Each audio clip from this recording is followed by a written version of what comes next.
तो यहाँ पे हम लोग लेकर आ चुके हैं दोस्तों Bihar GK practice set Bihar special को लेकर। दोस्तों यहाँ पे अगर आप भी 7th फेज टीचर या फिर बीपीएससी ऐसा है किसी भी परीक्षा का तैयारी कर रहे हैं दोस्तों बिहार से रिलेटेड, बिहार सरकार की द्वारा आयोजित, तो आप सभी के लिए वीडियोज काफ़ी इंपॉर्टेंट होगा। ठीक है, यहाँ पे हम लोग वस्तुनिष्ठ बिहार सामान्य अध्ययन देखने वाले हैं जो एडुटेरिया के माध्यम से प्रकाशित किया गया है दोस्तों। और कई सारे इंपॉर्टेंट क्वेश्चन आपको यहाँ पे देखने को मिलेंगे, जिसमें 5 ऑप्शंस वाला जो है बीपीएससी से रिलेटेड सारे इंपॉर्टेंट क्वेश्चन आपको बिहार स्पेशल का मिल जाएंगे। ठीक है, तो वीडियो को सारे अंत तक जरूर देखिएगा। एक एक प्रश्नों की चीज़ मैं आप लोग को यहाँ पे बताने वाला हूँ जो आप सभी को यहाँ पे पूछे जाने की संभावना है। ठीक है, तो चलिए हम लोग एक एक प्रश्न को देखते हैं। वीडियो को लाइक कर लेना सारे छात्र, चैनल को सब्सक्राइब करके बेल आइकन को प्रेस कर देना ताकि नए वीडियोज़ का नोटिफिकेशन आपको मिलते रहेंगे। और इसका पीडीएफ भी देखने को मिल जाएंगे दोस्तों, वीडियो के डिस्क्रिप्शन में लिंक भी दे दूंगा। ठीक है, चलिए हम लोग यहाँ पे पहला प्रश्न देखते हैं, अंत तक सभी देखना, काफ़ी इंपॉर्टेंट क्वेश्चन दोस्तों यहाँ पे सिलेक्ट हुआ है। देखिए पहला प्रश्न है कि झारखंड विभाजन से पूर्व बिहार में लोकसभा तथा राज्यसभा की सीटों की जो संख्या थी क्रमशः कितनी थी। मतलब पहले लोकसभा का बताना है, उसके बाद आप लोग को राज्यसभा का बताना है। ठीक है, तो देखो अभी तो फिलहाल है, आपको पता ही होगा, लोकसभा में है 40 और राज्यसभा में 16। ठीक है, लेकिन अब जो झारखंड की विभाजन से पूर्व, जब 2000 ईस्वी से पूर्व की बात करें तो 54 था लोकसभा सीट और 22 था आपका राज्यसभा। ठीक है, इसका मतलब अब झारखंड में हो गया आपका 14 और यहाँ पे 6। ठीक है, 14 लोकसभा का और राज्यसभा का 6 हो गया, ये झारखंड की बात है। और बिहार की बात है 40 और 16। ठीक है, यहाँ पे एक का राइट आंसर सी हो जाएगा। चलिए सेकेंड नंबर प्रश्न देखते हैं कि बिहार में अब तक कुल कितनी बार राष्ट्रपति शासन लागू किया गया है। देखिए बिहार में जो है अभी तक 8 बार जो है यहाँ पे कुल राष्ट्रपति शासन को जो है लागू कर दिया गया है। ठीक है, तो 2 का राइट आंसर क्या हो गया, यहाँ पे सी करेक्ट आंसर हो जाएगा। पहली बार जो हुआ था वो बिहार में 1968-69 के आसपास हुआ था। अगला है कि निम्नलिखित में से कौन राज्यपाल को उसके पद से बर्खास्त करता है। राज्यपाल की बात हो रही है दोस्तों, तो राज्यपाल को जो है उसके पद से सिर्फ और सिर्फ राष्ट्रपति ही उनको बर्खास्त कर सकता है, हटा सकता है। ठीक है, और किसी में पावर नहीं है। तो 3 का राइट आंसर क्या हो गया, यहाँ पे ए करेक्ट हो जाएगा, राष्ट्रपति। चलिए फोर्थ नंबर देखते हैं कि राज्य मंत्री परिषद की बैठकों की अध्यक्षता निम्नलिखित में से कौन करता है। देखिए अगर राज्य की बात करेंगे दोस्तों तो राज्य मंत्री परिषद का सिर्फ और सिर्फ वो मुख्यमंत्री के हाथों में है, तो बी यहाँ पे राइट आंसर हो जाएगा।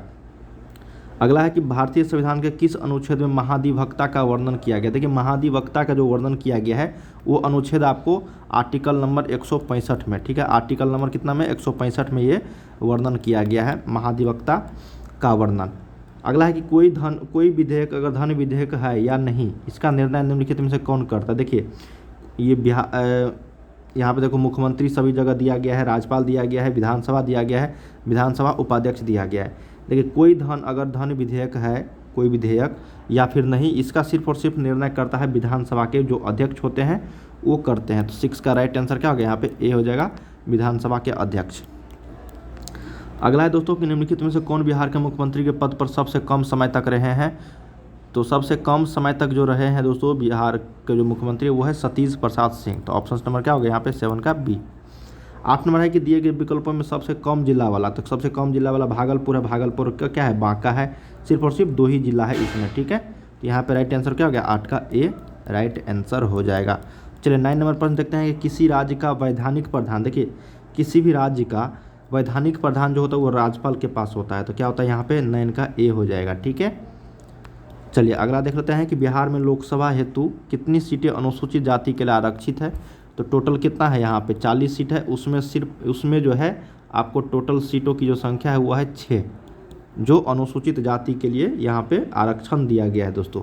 तो यहाँ पे 10 का क्या हो जाएगा, यहाँ पे सिर्फ और सिर्फ उस पर अनुसूचित जाति वाले ही लोग खड़ा हो सकते हैं उस सीट पे।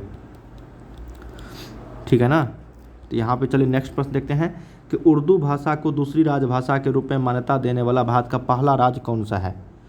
तो इसका मतलब कितना प्रतिशत हो गया, 40 सीट में से अगर 6 सीट दोस्तों अनुसूचित जाति के लिए है, इसका मतलब दोस्तों टोटल जो है यहाँ आपका 15% जो है यहाँ पे आरक्षण दिया गया किसको, अनुसूचित जाति को। ठीक है, टोटल आपको 6 सीट आरक्षण दिया गया। अगला है कि उर्दू भाषा को दूसरी राजभाषा के रूप में मान्यता देने वाला भारत का पहला राज्य कौन सा, वो बिहार है दोस्तों। देखिए हिंदी के साथ साथ, हिंदी तो प्राथमिक पहली भाषा है राजभाषा, और दूसरी राजभाषा के रूप में बिहार जो है मान्यता दे दिया है उर्दू भाषा को। तो यहाँ पे राइट आंसर क्या होगा, 11 का ए राइट आंसर हो जाएगी।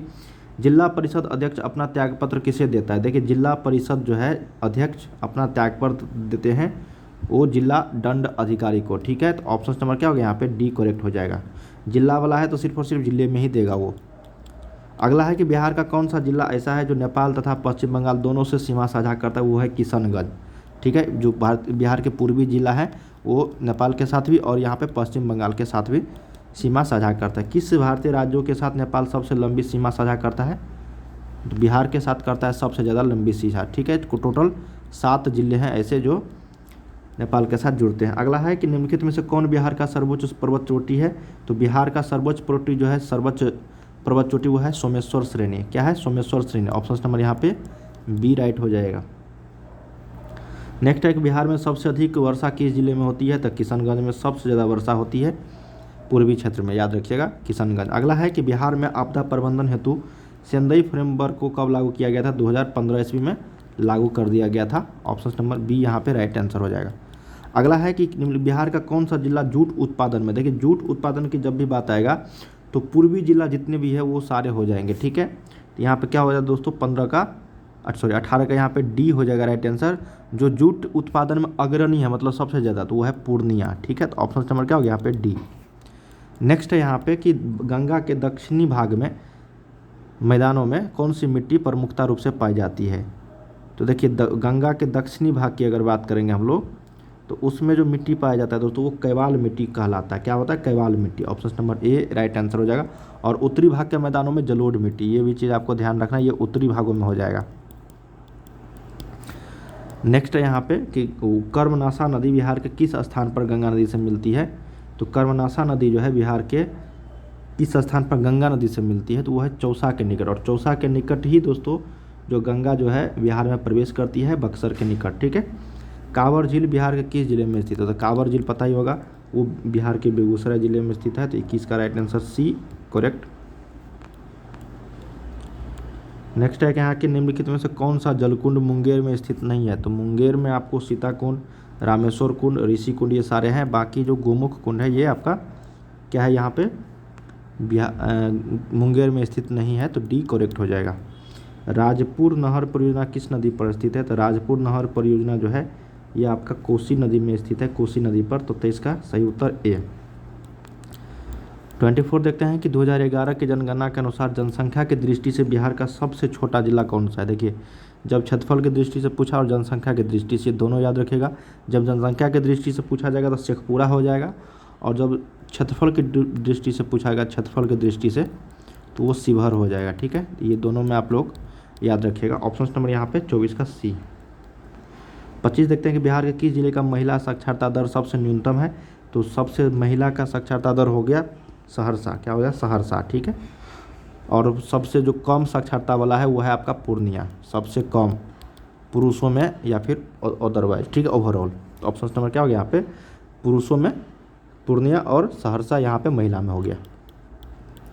कर्नाट वंश का अंतिम शासक था। देखिए कर्नाट वंश की अगर बात करेंगे हम लोग तो यहाँ पे हरि सिंह देव थे जो अंतिम शासक थे। अगला है कि निम्नलिखित में से किस पाल शासक की राजधानी मुंगेर जो है बिहार थी? तो वो था आपका देवपाल। कौन था वो? देवपाल था। ऑप्शन नंबर बी, पाल वंश के शासक। दरभंगा में एक दुर्ग एवं जामा मस्जिद का निर्माण करवाने वाला सुल्तान जो था वो था मोहम्मद बिन तुगलक। दरभंगा में एक दुर्ग और जामा मस्जिद का निर्माण हुआ था, उनका नाम क्या था? उस सुल्तान का नाम मोहम्मद बिन तुगलक था। अगला है कि शेरशाह ने मुगलों के विरुद्ध संघर्षों में किससे सहायता प्राप्त की थी? चेरो शासक से। किससे? तो चेरो शासक से।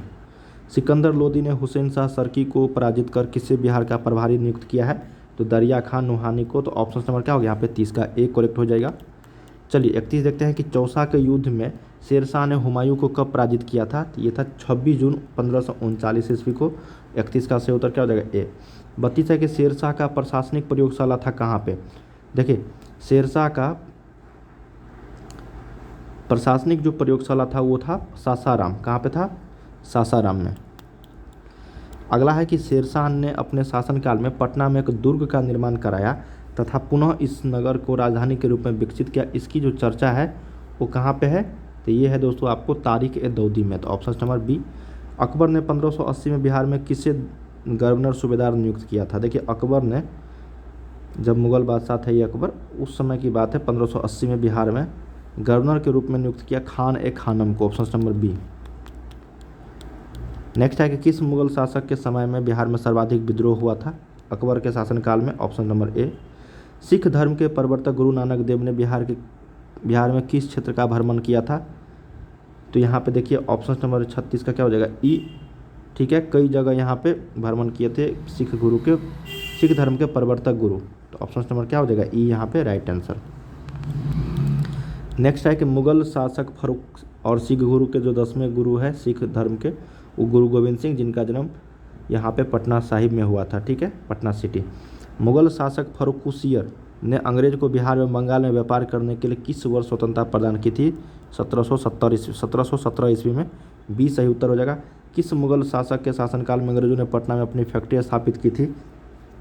किस मुगल शासन के शासनकाल में अंग्रेज जो है वो शाहजहाँ के शासनकाल में। तो ऑप्शन नंबर 38 का बी सही उत्तर हो जाएगा, पटना में स्थापित किया था। अंग्रेजों की पटना फैक्ट्री का प्रधान जो है जॉब चारनाक कब बना था? 1664 ईस्वी में बनाया गया था। बिहार आने वाला पहला अंग्रेज यात्री, देखिए बिहार आने वाला, भारत आने वाला नहीं, तो बिहार आने वाला जो पहला अंग्रेज यात्री था वो था रॉल्फ फिच। क्या नाम था? Rolf Fitch. बिहार में होम रूल लीग की स्थापना, तो होम रूल लीग की जो स्थापना हुआ था बिहार में वो हुआ था 16 दिसंबर 1916 के आसपास।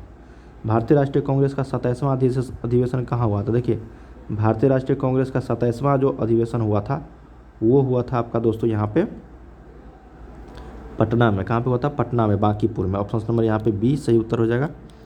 चलिए अगला देखते हैं कि मुजफ्फरपुर बम कांड 1908 में हुआ था, में किसके फांसी की सज़ा हुई थी? तो खुदीराम बोस को फांसी की सज़ा दी गई थी मुजफ्फरपुर बम कांड में। ठीक है, 43 का बी। चलिए 44 देखते हैं। कहा गया है कि चंपारण में कृषि की स्थिति की जांच के लिए नियुक्त जांच समिति के जो अध्यक्ष थे उसका नाम था FG सलाई। क्या नाम था? FG सलाई। बिहार आने वाला निम्नलिखित चर्चित विदेशी यात्रियों में से सबसे पहला यात्री कौन था? मेघास्थनीज था सबसे पहले बिहार आने वाला विदेशी यात्री। नेक्स्ट है यहाँ पे कि 24वें तीर्थंकर महावीर का जन्म कहाँ हुआ था? तो कुंडग्राम जो वैशाली में है वहाँ पे हुआ था। Option number A. अशोक के स्तंभ लेखों में निम्नलिखित में से कौन सा बिहार में स्थित नहीं है? बाकी 3 गो है, एगो नहीं है, ये आपको बताना है। तो वो है आपका टोपरा। ठीक है, टोपरा जो है ये बिहार में स्थित नहीं है। बाकी लौरिया नंदनगन, लौरिया अरेराज और रामपुरवा ये सारे हैं बिहार में ही। तो ए, बी और सी है, बाकी डी जो है ये नहीं है बिहार में। नेक्स्ट देखते हैं कि कनिष्क ने पाटलिपुत्र के किस बौद्ध विद्वान को अपने दरबार में आश्रय दिया था? ठीक है, तो कनिष्क के जो उपस्थिति में या फिर कनिष्क के अध्यक्षता में हुआ था चौथी बौद्ध संगति। ठीक है, तो कनिष्क ने पाटलिपुत्र के किस बौद्ध विद्वान को अपने दरबार में आश्रय दिया था? उनका नाम था दोस्तों अश्वघोष। क्या नाम था? अश्वघोष। तृतीय बौद्ध संगति की अध्यक्षता किसने किया था? तो तृतीय बौद्ध संगति की जो अध्यक्षता किए थे वो किए थे अशोक ने, जो मोगलीपुत्र तिस यहाँ पे कहलाते हैं। ऑप्शन नंबर क्या हो गया? यहाँ पे डी करेक्ट हो जाएगा। अगला है यहाँ पे नेक्स्ट प्रश्न कि हर्यक वंश के पश्चात मगध पर किस वंश का उदय हुआ था? तो हर्यक वंश के बाद शिशुनाग वंश का यहाँ पे उदय हुआ था। तो यहाँ पे 50 का ए। तो हम लोगों ने यहाँ पे 1 से 50 तक प्रश्न किए हैं जो बिहार स्पेशल था दोस्तों। बिहार स्पेशल, बिहार से रिलेटेड GK GS जो BPSC टीचर भर्ती के लिए काफ़ी इंपॉर्टेंट था। इसी तरीके कई सारे प्रश्न आपको देखने को मिलेंगे इस चैनल की ओर से, तो चैनल को सब्सक्राइब कर लीजिए। तो चलिए हम लोग मिलते हैं अगले वीडियो में।